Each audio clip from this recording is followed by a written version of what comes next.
Bonjour très chers collègues, bonjour très chers abonnés, bonjour tout le monde, j'espère que vous pétez la forme.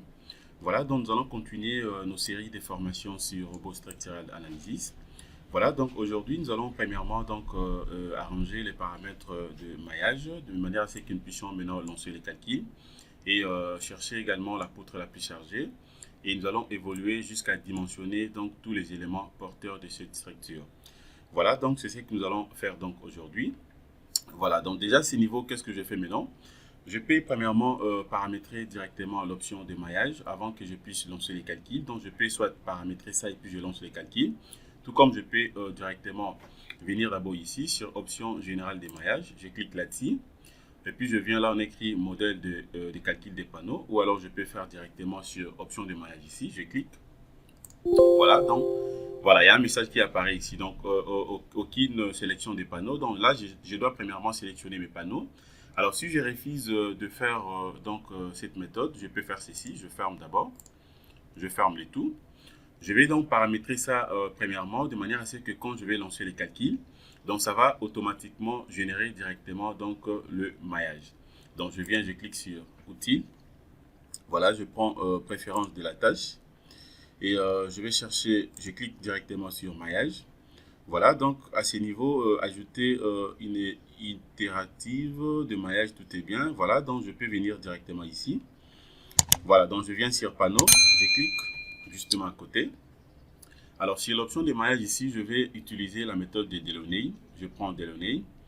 Et les éléments, donc génération de maillage ici, je peux laisser ça automatique, tout comme ça dépend de moi.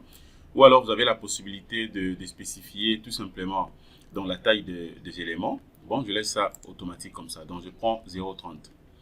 Voilà, je clique maintenant sur paramètres ici, tout est bien. Je prends option avancée. Voilà, toujours Delaunay. Et puis je vais ajouter quoi ici? De l'autre côté, je prends Delaunay plus count. Voilà, c'est la méthode que j'aime beaucoup plus utiliser pour avoir plus de précision. Concernant le nez, 3 nez déjà c'est bon. Voilà, ça reste quoi également. Et je suis en train de voir les paramètres. Bon, ça, je mets ça tout au début. Et à part ça, je peux encore ajouter quoi ici? Bon, je prends Delaunay simple, Delaunay plus count, c'est bien. Plus count, c'est bien. Alors, après ça, maintenant, qu'est-ce que je fais? Je clique directement sur OK. Voilà, tout a été déjà bien paramétré par défaut puisque je l'avais déjà enregistré. Je clique directement sur OK. Voilà. Et avant de lancer les calculs, je peux d'abord vérifier la structure. Je prends donc analyse, vérifier structure. Pour essayer un peu de voir, ça me dit quoi ici? Modèle de calcul obsolète, une vérification limite a été effectuée. Nez isolé. Voilà, je sélectionne le nez isolé. Voilà, donc les nœuds isolés sont là. Donc comment je peux corriger ça rapidement? Je ferme. Voilà, les nez isolés sont déjà sélectionnés. Je clique directement sur Delete. Voilà, c'est déjà parti. Je prends encore une fois de plus analyse, vérifier structure. Voilà, cette fois-ci, maintenant, c'est bon. Donc, nombre d'erreurs 0, nombre d'avertissements 0. Le nez isolé, c'est lorsque on est en train de faire la modélisation. Des fois, on peut tracer, par exemple, une barre et vous supprimez. Donc, la barre est partie, mais le nez sont restés. Voilà. Et puis, je ferme. Alors là, maintenant, je peux lancer directement les calculs et ça va directement générer aussi donc l'option d'émaillage. Vous allez voir ça au niveau de la dalle ici, au niveau des panneaux. Donc, on aura ça d'une manière automatique. Je viens ici, je vais lancer les calculs. Je lance les calculs et je vais patienter. Voilà, donc je suis en train de patienter. Je vais voir d'abord ce que Robot Structural Analysis pourra me donner concernant tout ce qu'on avait fait. Observez la manière dont nous sommes en train de calculer la structure. Voilà. Veuillez patienter, ça peut prendre un tout petit peu du temps, puisque les projets, c'est aussi quand même c'est un petit projet, mais dont on a appliqué en fait plusieurs types de chargements. Donc patientons juste un tout petit peu. Voilà. Voilà, donc je suis en train de patienter. Observez déjà l'information que je viens de recevoir ici. Qu'est-ce qu'on a écrit ici? Structure disjointe. Voulez-vous continuer? Je peux d'abord accepter et voir ce que j'aurai à la suite. Donc je clique sur OK. Voilà, donc données séparées ont été détectées. Voulez-vous continuer? J'accepte. Je pourrai voir ça après. Je clique d'abord sur OK. Je vais patienter. Je vais voir d'abord jusqu'à la fin comment est-ce que je vais donc calculer. Voilà, il y a des informations concernant l'instabilité également. Bon, je clique d'abord sur OK. Je m'en vais jusqu'à la fin pour voir ce que le robot va me donner et puis je pourrai corriger. Voilà, donc je viens de calculer. Voilà l'information qui apparaît ici. En fait, ce sont des avertissements que je peux rapidement corriger. Par exemple, concernant les nez isolés, je peux sélectionner. Voilà, je sélectionne nez isolé et puis d'autres nez séparés. Bon, je sélectionne tout, par exemple, le nez séparé et je ferme. Et je fais directement Delete. Il y a une information qui apparaît, ça peut modifier la base de données. Je peux accepter. Voilà, quand j'accepte, je vais patienter juste un tout petit peu. Voilà. Donc là, je viens de réparer ça rapidement. Alors maintenant, qu'est-ce que je fais ici? Vous allez voir ici que tout est déjà, donc je viens d'enlever même les avertissements que je viens de recevoir. Alors, je peux directement donc évoluer avec mes calculs. Voilà, vous allez voir comment est-ce que même au niveau des panneaux, donc je viens d'obtenir mes maillages. Observez. Voilà, donc ce sont des maillages que j'ai obtenus d'une manière automatique puisque j'avais paramétré tout au début et je lançais directement le calcul. Voilà.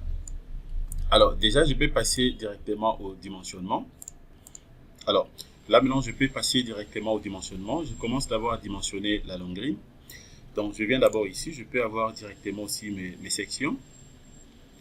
Je vais patienter. Comme je viens de calculer, il y a quand même une lourdeur. Voilà, donc c'est ça. Alors, je viens maintenant ici, je prends directement, je prends la combinaison en ELI.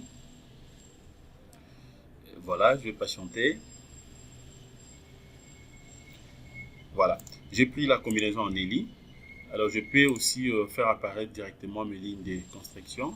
Je ferme, je m'en vais d'abord sur projection.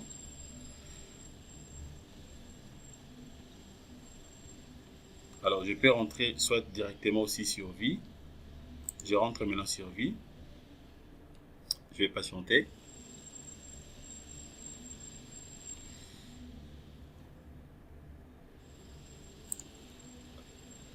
Attendez, je vais essayer un peu d'afficher aussi mes lignes de construction pour utiliser ça au moment de la sélection. Voilà, c'est un peu lourd puisque je viens de lancer déjà les calculs, hein, donc il faut comprendre que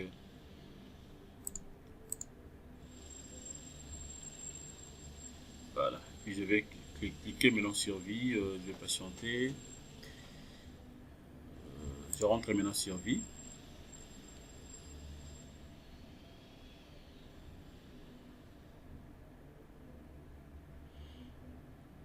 Voilà. Alors à ce niveau, maintenant, qu'est-ce que je fais ici?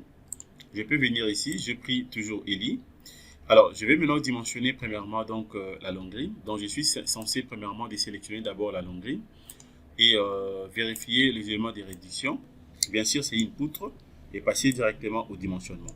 Voilà comment je vais sélectionner ça. Comme je viens de lancer les calculs, la machine c'est un peu lourd. Donc, je vais utiliser la sélection avec les lignes de construction. Je sélectionne ça à partir d'ici. Voilà, vous allez remarquer ici que toutes les longueurs sont déjà sélectionnées. Voilà, étant donné que les longueurs sont sélectionnées, je peux premièrement l'isoler. Voilà, donc je viens directement l'isoler ici. Je clique à ce niveau pour l'isoler. Voilà, donc là, je viens d'isoler directement donc toutes les longueurs. Alors, comment maintenant je vais procéder à ce niveau? Et déjà, à ce niveau, je peux soit cacher d'abord les chargements. Je cache d'abord les chargements. Voilà, je cache les chargements. Et puis maintenant, je viens ici. Je vais prendre donc résultat. Je prends diagramme barre. Diagramme barre ici, ça je sais que ce moment de torsion, moment fléchissant, c'est suivant des directions, donc MY et MZ. Donc je prends directement suivant MY, puisque c'est là où j'aurai la possibilité d'avoir donc la plus grande valeur. Je m'en vais de l'autre côté, je prends paramètres, je vais cocher description, différencier, et j'applique. Voilà, et j'applique. Je peux rentrer d'abord ici, normaliser. Voilà, je peux normaliser ça. Voilà ce que je viens d'obtenir à ce niveau. Voilà, à ce niveau, vous avez la possibilité de vérifier toutes les valeurs. Moi, je vais avoir que la valeur min et max. Je rentre ici. Je vais prendre extrême globaux pour avoir que le 2 et j'applique à nouveau. Voilà ce que je viens d'obtenir. Bon, je peux cacher d'abord, je cache d'abord l'épaisseur pour voir ça très très bien. Voilà donc le diagramme que je viens d'obtenir au niveau justement donc de la longueur. Voilà, ça c'est le diagramme. Observez bien. Voilà, c'est les diagrammes au niveau de la longrine. Alors, c'est juste question maintenant de vérifier là où je viens d'obtenir donc la plus grande valeur. Déjà, je suis en train de voir à ce niveau. Ça, c'est au niveau de l'appui. Entravé, c'est ça. Donc, je peux essayer un peu de zoomer pour voir ça très très bien. Voilà. Mais ce qu'il faut savoir à ce niveau déjà, donc les deux valeurs que nous avons ici, donc le max et les min que nous avons ici, ce sont des valeurs très très importantes. Très important. Donc le max qu'on a trouvé donc le 29.11, tandis que les mines ça nous fait donc moins 46,61. Voilà, mais ce qu'il faut savoir ici à ce niveau, et donc il appelle ça mine, il appelle ça justement mine à cause de la légende que vous êtes en train de voir ici. Voilà, donc vous allez voir ici que mine ça fait c'est négatif, hein, c'est une valeur négative, moins 46,61, et le max 29.11. Voilà, donc c'est un peu ça. Mais si par contre on prend donc toutes les valeurs en valeur absolue, vous allez remarquer que le min que nous sommes en train de voir ici, qui a donc la plus grande valeur, et on peut aussi prendre ça donc en valeur absolue, donc ça sera maintenant le max. Voilà, donc là ça sera directement le max. Bien sûr que c'est en valeur, donc il y a un signe négatif ici, mais vous allez voir que si on prend les deux valeurs donc en valeur absolue, donc on aura ici directement 46,61 qui sera supérieur par rapport à 29.11. Voilà. Et il faut aussi savoir également que donc la valeur max que nous sommes en train de voir ici, je peux d'abord cliquer ici pour désélectionner, voilà. La valeur max que nous sommes en train de voir ici, donc de 29.11, nous renseigne tout simplement, nous renseigne sur les moments entravés, donc le plus élevé. Donc c'est la valeur des moments entravés les plus élevés, donc de tous les moments que vous êtes en train de voir ici, bien sûr, entravés. Voilà, donc il faut aussi savoir que justement, c'est donc à l'aide de ces moments que nous allons donc armer directement notre élément pour placer donc les armatiers tendus dans la travée. Voilà, donc bien sûr, donc ça sera donc à la partie inférieure. Voilà, donc le moment que vous êtes en train de voir ici. Voilà, et qu'est-ce que je fais maintenant à ce niveau? Mais tandis que la valeur mine que nous avons ici, donc de moins 46,61, c'est justement donc le plus grand moment aux appuis. Donc c'est le plus grand moment de tous les moments que nous avons ici, bien sûr au niveau donc des appuis. Voilà. Alors ce que nous avons remarqué ici, pour notre cas ici, on a constaté que les moments aux appuis que nous venons de trouver ici, donc est plus grand que les moments que nous avons trouvés donc en travers. Voilà, donc c'est juste ça. Alors qu'est-ce que je fais maintenant à ce niveau? Je peux directement donc sélectionner la poutre en question. Et tout comme je peux sélectionner donc toute la file. Voilà, donc je prends d'abord ça, je vais essayer un peu de vérifier. Prends d'abord ça, je vais faire d'abord clic droit pour vérifier si réellement ça fait 29. Et bon, je prends extrême globaux. Je prends extrême, hein, je vais cocher justement les moments. Voilà, donc ça fait 29.11. Voilà, donc c'est ça. 29.11. Je peux vérifier aussi de l'autre côté pour essayer un peu de confirmer ça. Ça fait combien? Ça fait moins 46.61. Donc c'est sur la même file. Voilà, et de l'autre côté ici, ça fait combien? Je vérifie. Ça derrière c'est petit. Voilà, ça derrière c'est petit. Alors, je vais essayer un peu d'avoir aussi sa section pour voir d'abord. Voilà, donc ça continue. Donc, c'est ce que je peux directement dimensionner. Donc, je ferme. Je vais sélectionner tout simplement la file que vous êtes en train de voir ici. Là où je viens d'obtenir donc le max et les mines. Sélectionne le tout. Voilà, ça, je peux cacher ça. Voilà, donc je viens de sélectionner directement la file. Donc, je vais dimensionner donc, la file que vous êtes en train de voir ici. Alors, vous avez la possibilité de sélectionner seulement donc, une partie, vous dimensionnez, mais c'est mieux de faire tel que nous sommes en train de faire comme ça. Donc, tout est sélectionné. Je peux passer directement donc, au ferraillage. Alors, nous avons deux types de ferraillage ici. Nous avons donc le ferraillage théorique et le ferraillage réel. Alors, prenons directement réel. Ferraillage réel, je peux prendre ça soit ici, je prends dimensionnement, et puis ferraillage réel. Tout comme il y a un raccourci ici, je peux venir tout simplement cliquer ici. Voilà, je clique directement de l'autre côté. Je vais patienter. Voilà, je vais patienter pour voir un peu ce que j'aurai ici. Voilà. Alors, je peux continuer directement. Donc, mes combinaisons sont là. C'est donc le ELI et l'LS qu'on avait donc combiné. Alors, qu'est-ce que je fais maintenant ici?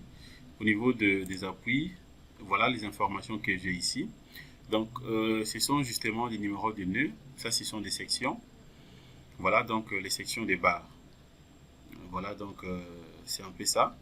Et au niveau de la combinaison, vous aurez donc des types de combinaisons, il et LS. Je clique directement sur OK. Voilà. Voilà ce que je viens d'obtenir. Ça, c'est la section de notre long green. Alors, à ce niveau, vous avez la possibilité de porter des modifications comme vous voulez. Si par contre, vous voulez par exemple changer soit la section, vous pouvez le faire à partir d'ici.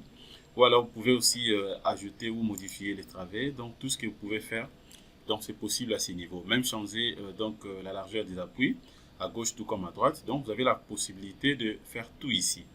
Voilà, notre cas, nous sommes en train d'utiliser le type béton, donc béton à gauche, béton à droite. Si c'était le maçonnerie, vous pouvez aussi prendre directement maçonnerie à gauche et maçonnerie à droite. Voilà, donc comme dans notre cas, ce sont deux sections qu'on avait prédimensionnées donc tout au début. Je n'ai rien modifié. Alors voilà ce que j'ai à ce niveau. Voilà, donc ça, ce sont des sections donc, de nos colonnes. Voilà, donc justement au niveau de, bien sûr, au niveau de jonction des socles. Voilà. Alors, je peux soit sélectionner directement les éléments. Ça aussi, je peux les cacher si je veux. Voilà. Alors, maintenant, ce niveau, qu'est-ce que je fais ici? Et je peux directement donc évoluer avec les paramétrages pour les dimensionnements. Alors, je viens d'abord, je clique sur paramètres de l'étage. Paramètres de l'étage, voici les informations que j'ai ici. Fissuration P préjudiciable. Vous pouvez cliquer ici. Vous allez voir que très préjudiciable aussi, il y en a. Et préjudiciable. Cette fois-ci, je vais essayer de travailler avec une fissuration préjudiciable. Voilà, les milieux, je laisse toujours non agressive. Et puis, je clique sur OK. Voilà, donc là, c'est bien. Je clique sur OK. Je prends maintenant option de calcul. Alors, au niveau de l'option de calcul, je peux aussi arranger quelques paramètres ici. Option de calcul, maintenant, qu'est-ce que je fais à ce niveau? Alors, je peux d'abord vérifier au niveau de la géométrie. Alors, comme je sais que ma contact est, disons comment, la longrine est à contact avec les sols, je peux laisser donc les enrobages 3, 3, 3 partout. Donc, au niveau inférieur, je laisse 3. Latéral 3, supérieur aussi 3.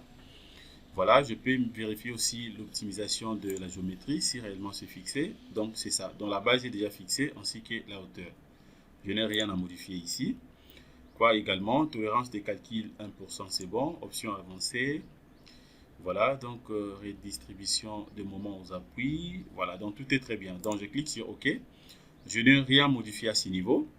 Je m'en vais au niveau de béton. Voilà, cette fois-ci, je vais travailler avec le béton 25. Les poids volumiques, je vais confirmer pour enlever les 1 que vous êtes en train de voir ici. Donc, je prends 2500 kg par mètre cube.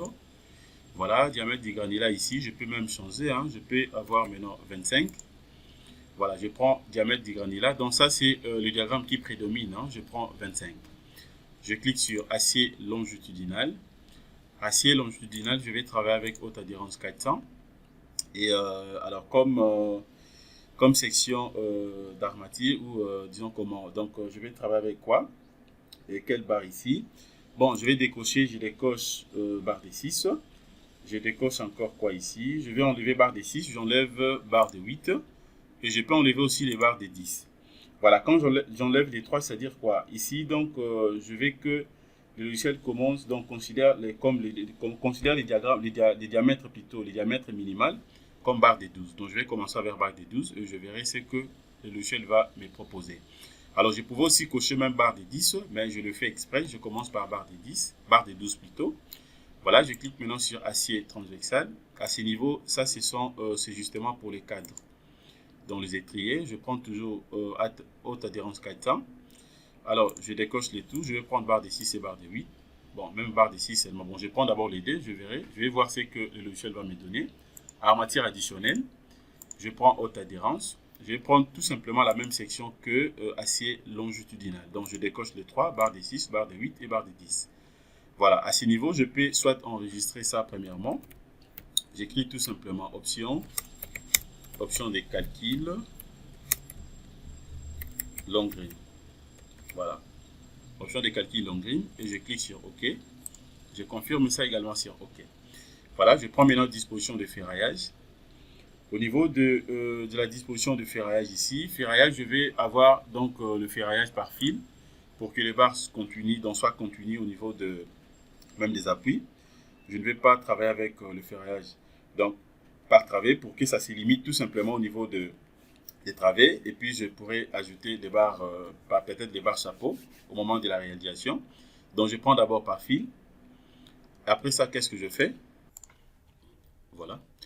Alors, maintenant, qu'est-ce que je fais à ce niveau? Vous allez voir maintenant ici, reprise du bétonnière ici, automatique. Bon, je vérifie ça, je prends non. Alors, à part ça, qu'est-ce que je peux également corriger à ce niveau? Ferraillage longitudinal ici. Le diamètre minimal que le robot vient de considérer, donc c'est barre de 12 que j'ai introduit par défaut. Donc, je laisse ça comme ça. Alors, jusqu'à présent, je suis dans les bons. Je vais vérifier encore quoi ici, au niveau de l'ancrage, ancrage des aciers inférieurs. Voilà, donc je laisse tout par défaut. Je vais voir par contre si le robot me donne des éléments que moi je n'ai pas aimé. Alors là, je pourrais directement modifier ça sans problème. Et je clique sur OK. Je prends maintenant donc inférieur. Alors concernant maintenant les niveaux concernant le nombre de lits, le nombre max de lits ici, qu'est-ce que je fais ici? Je sais que par rapport à notre cas, la longrine que je suis en train de dimensionner, c'est une longrine qui a une section de 30 x 35. Voilà, donc la section de 30 x 35, une hauteur, donc H inférieur à combien? Alors, H inférieur à 20, là c'est pour donc un seul lit. Alors, des lits, déjà ça fait H40, donc je prends des lits. Voilà, donc je vais travailler avec des lits au niveau donc inférieur. Et au niveau supérieur aussi, je vais vérifier. Je clique maintenant au niveau supérieur. Au niveau supérieur, je fais la même chose, je prends aussi des lits. Je vais voir ce que le robot va me donner. Alors, et puis je clique directement sur transverso. Voilà, à ce niveau, c'est juste question de faire le choix, par exemple, des cadres. Alors, au niveau de l'élévation ici, ferraillage des appuis, je vais cliquer d'abord là-bas. Alors, j'ai la possibilité d'introduire tout simplement donc, la base de ferraillage au niveau des appuis. Voilà, je vais cocher ici. Alors, quand on avait fait les prédimensionnements, on avait trouvé la section des colonnes, on avait trouvé combien. Je peux encore vérifier ça rapidement. Voilà, je rentre d'abord ici. La colonne, on avait trouvé combien? La section de la colonne, on avait trouvé une section de combien ici? Voilà, je peux vérifier ça, c'était combien?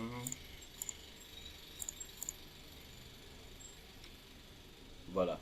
La section des colonnes, bon, je crois que c'était la base. On avait travaillé avec deux types de sections au niveau, donc pour le rez-de-chaussée ainsi que le niveau donc de nos étages.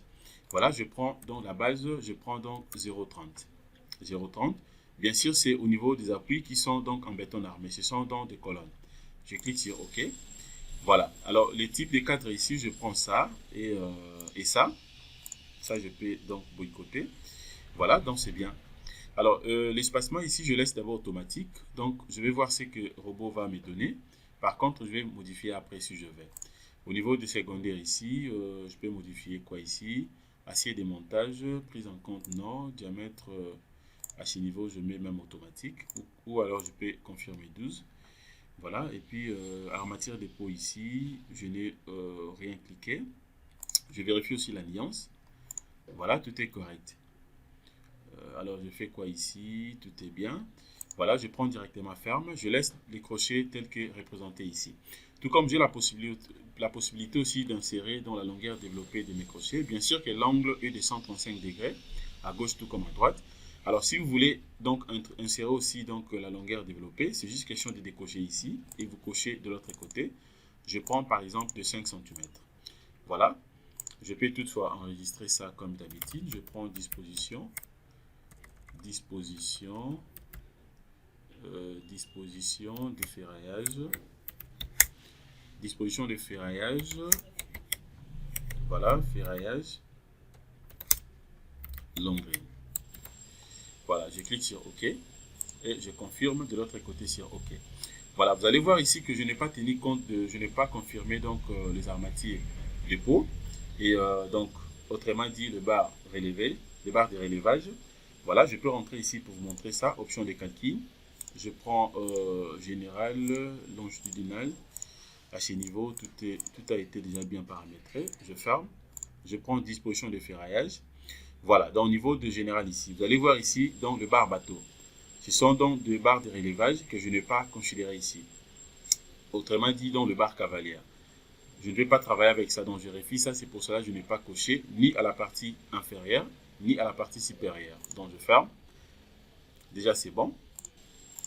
Alors, comme nous sommes en train de dimensionner donc la longuerie, alors comme c'est une longuerie, donc on peut mélanger un tout petit peu donc les dimensionnements de la poutre et de la semelle, vu que la longuerie donc est similable donc au point de vue fonctionnement aux semelles filantes sous poteau.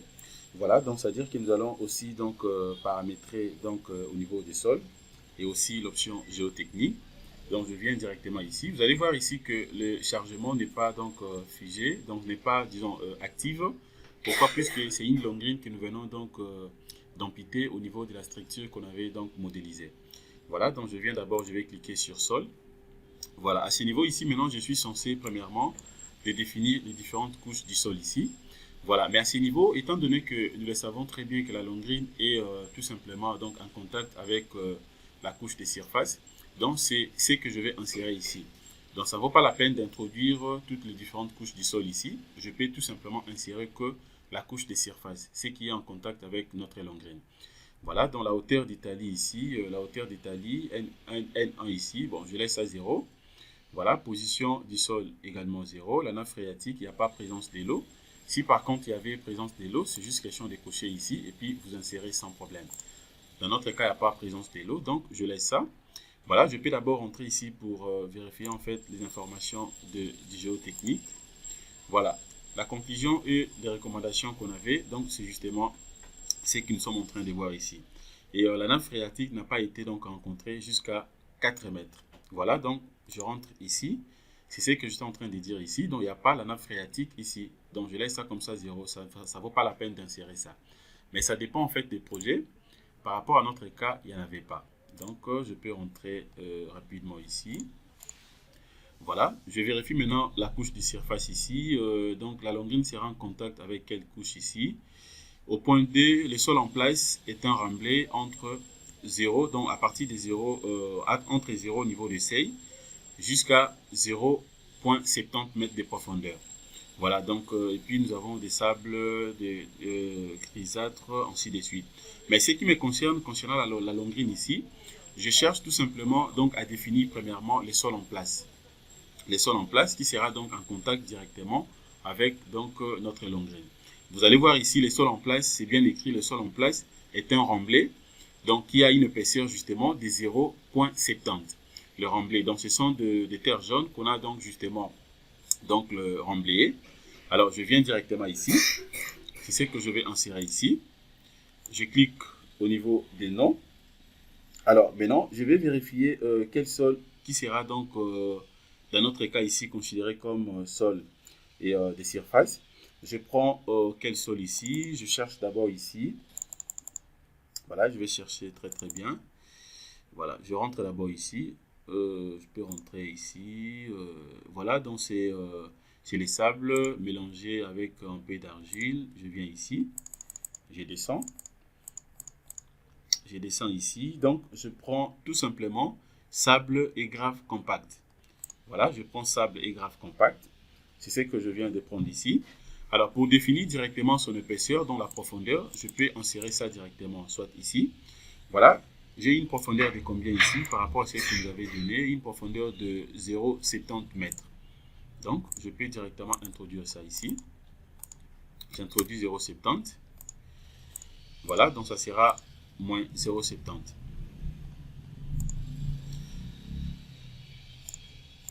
Et puis là, maintenant, je peux directement appliquer. Donc, j'applique. Voilà, et puis je peux fermer. Je ferme directement. Alors, je viens maintenant ici, je vais prendre option géotechnique. Voilà. Alors à ce niveau, maintenant, je peux justement donc renforcer un tout petit peu le coefficient de sécurité pour être de plus en plus en sécurité. Donc je prends 1.5 comme coefficient de sécurité de glissement. Je prends également 1.5 comme coefficient de sécurité de renversement. Voilà, et puis je vais prendre maintenant contrainte. La contrainte ici, ça sera donc de laboratoire puisque je vais calculer ça moi-même. Et je clique directement sur OK. Voilà. Alors je crois que c'est tout. Avant de lancer les calculs, maintenant, qu'est-ce que je fais? Je viens d'abord ici, je vais prendre analyse, paramètres de dessin. je clique sur la description des armatures. Je vais cocher nombre plus diamètre pour avoir même la légende dans tous les éléments. Longueur, espacement, description des armatures. Tableau des armatures, je vais cocher nombre de pièces et type d'acier. Je clique sur OK. Voilà, là je peux directement lancer les calculs. Donc je vais calculer. Je vais générer aussi les dessins pour les éléments calculés. Voilà, je vais patienter. Voilà, donc je suis en train de patienter. Je vais voir d'abord ce que le logiciel va me donner par rapport à tout ce que nous venons de faire. Voilà, donc je suis dans les bons, tout est correct. Je viens déjà donc de dimensionner la longueur sans problème. Voilà le plan d'exécution que je viens d'obtenir. Vous avez donc 3 feuilles. Voilà, donc ça c'est la première feuille. Pour avoir d'autres feuilles, c'est juste question de cliquer ici. Ça c'est la deuxième feuille. Donc c'est au milieu. Et la troisième feuille également est là. Donc voilà ce que je viens d'obtenir. Voilà, donc tout est là, donc c'est bien fait. Et comme notre longueur n'est pas vraiment à 100% sollicitée, voilà ce que le logiciel vient me proposer. Voilà. Alors, vous avez la possibilité d'ajouter aussi des informations au niveau de la cartouche d'inscription. Pour le faire, je vous avais déjà montré, mais peut-être vous avez oublié. C'est très simple. Je vais cliquer sur Fichier et je prends Propriété du projet. Voilà, à ce niveau, vous pouvez ajouter toutes les informations concernant les projets.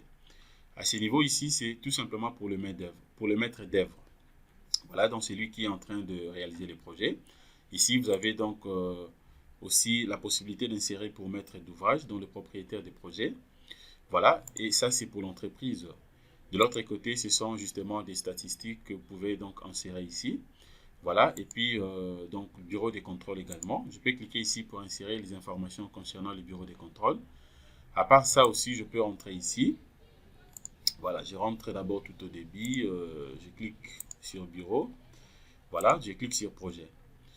Voilà, donc ça sont justement des informations que vous pouvez insérer. Alors dans mon cas, je vais insérer les informations pour le bureau d'études ou l'entreprise. Bon, je prends bureau d'études, je clique ici. Voilà, les noms ici, je peux mettre tout simplement les noms de l'entreprise. Je mets EGC Badge. Voilà, je mets les noms de mon entreprise, EGC Badge, SRL. Et ici, vous avez la possibilité d'ajouter les informations concernant l'adresse. Ça dépend de ce que vous allez donc mettre. Voilà, je peux mettre quelque chose ici. Voilà, donc je mets que ça. Alors, la ville, vous écrivez aussi le nom de la ville. Responsable ici, ça dépend de ce que vous allez donc mettre. Donc, je mets par exemple ça. Et, je peux mettre quoi ici? Donc, je mets... Voilà, je peux tout simplement abréger, ça dépend de moi. Bon, je mets dire. Voilà, vous pouvez écrire tout ce que vous voulez. Hein.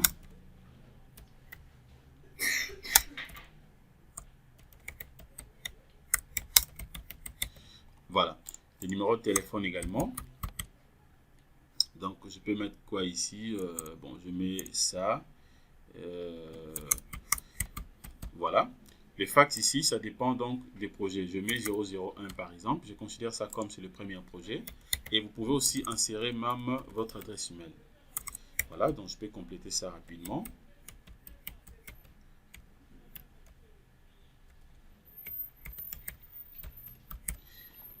Voilà, je viens cocher ajouter à la note de calcul et je clique directement sur OK. Voilà, les informations apparaissent directement ici au niveau de la cartouche d'inscription. Donc, en fait, voilà ce que je viens de faire sans problème. Alors, ça, c'est justement le plan d'exécution. C'est que vous allez peut-être amener au niveau de... Donc, donner auprès soit de ferrailleur, de manière à ce qu'il puisse vous faire ce que vous avez calculé ici. Alors, je peux rentrer ici. L'espacement que vous êtes en train de voir ici, vous avez la possibilité aussi de modifier ça comme vous voulez. Alors, si vous souhaitez modifier, je peux venir sur armature. Voilà, donc je prends disposition de ferraillage. À ce niveau, maintenant, qu'est-ce que je prends ici? Je prends donc transversal. Voilà, je peux cocher le multiple 2. Bon, ça dépend de ce que moi je vais utiliser. Je vais limiter ça, par exemple, je prends d'abord des 0,15 mètres. Je vais voir d'abord ce que j'aurai, si ça va marcher ou pas. Je relance. Je vais patienter. Voilà, avec 0,15 aussi, c'est bon. Voilà comment je viens de modifier donc l'espacement. À ce niveau, déjà concernant la première travée, donc j'ai 6 barres de 15 et 6 barres espacées de 15. Voilà, donc, puisque Et lorsque j'avais calculé pour la première fois, j'avais obtenu, je crois, c'était espacement, c'était de 25. Donc, ça veut dire que là, c'est la limite, je peux arriver jusqu'à 25. Mais ça dépend de la manière dont vous êtes en train de faire les projets. Vous pouvez soit réduire ça soit à 20 ou peut-être à 15, mais 20 déjà c'est bon. Voilà, ici par cet exemple, j'ai pris donc 15. Ça dépend, donc je m'en vais pour vérifier aussi de l'autre côté. Voilà, donc là c'est bien. Alors je peux venir ici sur armature. Je clique ici. Je viens premièrement pour au niveau des poutres sol élastique. Je clique. Voilà, donc à ce niveau, vous avez la possibilité justement de voir donc comment est-ce que vous avez donc chargé l'élément. Voilà ce que je viens d'obtenir ici. Alors, poutre vie, j'étais ici. La structure que j'ai calculée tout au début, je peux rentrer au niveau des structures. C'est juste question de patienter. Vous allez voir ce qu'on avait fait donc au début. Voilà, je suis en train de patienter. Voilà, donc ça c'est les projets. C'est les projets entiers. Voilà, c'est les projets entiers. Observez, vous allez voir ici. Voilà, donc la longueur la plus chargée, c'est ça. C'est ça la longueur la plus chargée que nous venons de dimensionner. Donc c'est ça. C'est toujours sélectionné. Dans les sections que je viens de trouver ici, c'est ce que je vais uniformiser en fait partout au niveau de la longueur.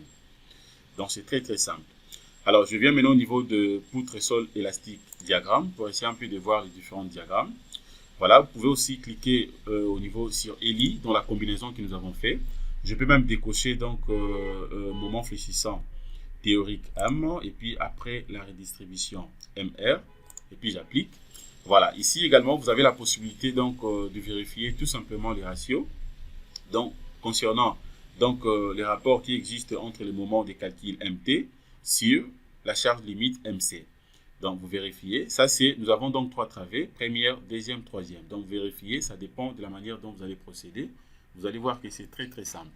Alors si je vais vérifier aussi la note de calcul, je viens, je clique sur note de calcul, je patiente, ça c'est la note de calcul que je viens donc d'obtenir.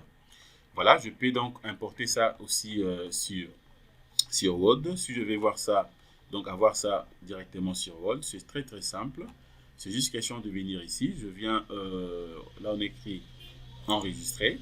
Je clique. Voilà, je peux enregistrer ça comme fichier texte que vous êtes en train de voir ici. J'écris tout simplement les noms, notes de calcul. Note de calcul. Je mets ça par exemple au bureau. Voilà, c'est déjà enregistré là-bas. Je vais vous montrer comment est-ce qu'on va donc trouver ça facilement. Alors, je viens au niveau de poutre sol élastique ferraillage. Je clique. Voilà, vous avez toutes les informations sont là. Donc, tout ce qu'on a fait, donc c'est correct puisqu'on n'a pas des avertissements ni même des informations en rouge. Voilà, donc tout est là. Ça sont des détails. Vous avez la possibilité de vérifier ici. La nomenclature aussi est là. Voilà, l'espacement et section d'acier. Alors, je ferme ça. De l'autre côté aussi, je peux cacher. Voilà. Donc, voilà l'élément que je viens d'obtenir. Ça, c'est donc une coupe longitudinale. La coupe transversale aussi est là. C'est ça. Alors, je m'en vais directement sur 3D. Donc, voilà l'élément que je viens d'obtenir. Voilà. Donc, là, je viens d'armer ça facilement. Donc, c'est très, très simple. Voilà. Alors, je peux rentrer au débit. Donc, je rentre au niveau de plan d'exécution. Comment est-ce que vous pouvez aussi donc mettre directement ce plan d'exécution donc dans un format PDF, dans PDF. Donc, c'est-à-dire qu'à ce niveau, si la machine est branchée, donc connectée directement avec l'imprimante, c'est juste question de venir cliquer ici et vous imprimer directement. Par contre, vous pouvez quand même venir ici. Je clique sur impression. Voilà, je vais enregistrer ça. Je prends Microsoft Print to PDF. Je prends ça. Je clique sur OK. Je vais patienter. Voilà. Donc, le nom maintenant, je peux tout simplement écrire plan d'exécution. Plan d'exécution. Voilà, longrine. Je mets ça aussi au bureau et je clique. Troisième page. Voilà, là c'est bon. Alors, si je vais vérifier ça, regardez comment je vais faire. Je rentre directement au bureau. Le plan d'exécution est là. Voilà, ça c'est les plans d'exécution que je viens d'enregistrer. Vous allez voir que c'est très très bien. C'est vraiment bien. Tout est là. Les informations que j'avais insérées aussi sont là. Ça c'est la première page, deuxième page et puis ça c'est la troisième page puisqu'on avait 3 pages. Ça c'est concernant le plan d'exécution.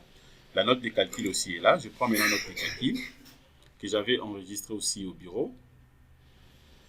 Voilà, je vais patienter. Ça, c'est la note de calcul. Voilà, donc vous avez toutes les informations ici. Concernant la note de calcul, vous pouvez même compléter aussi des informations. Par exemple, ici, le nom de l'élément que nous venons de dimensionner. Donc, c'est une longuerie. Et vous allez voir ici, il n'y a même pas des informations en couleur rouge. C'est pour dire que tout a été donc bien fait. Et on peut aussi vérifier, vous allez voir que donc, le logiciel a calculé même la contrainte. La contrainte, je peux vérifier ça. Vous allez voir la contrainte ici. Voilà, donc tout est là, tout est là. Je descends, je vérifie d'abord un élément. Je vais voir ce qu'il m'a donné. Voilà, ça c'est au niveau des résultats géotechniques. Voilà les informations que je viens d'obtenir. De l'autre côté aussi. Voilà, même la contrainte, donc tout est là. Donc, le ferraillage, voilà. Il n'y a pas d'informations en rouge ici. Donc, je rentre directement ici.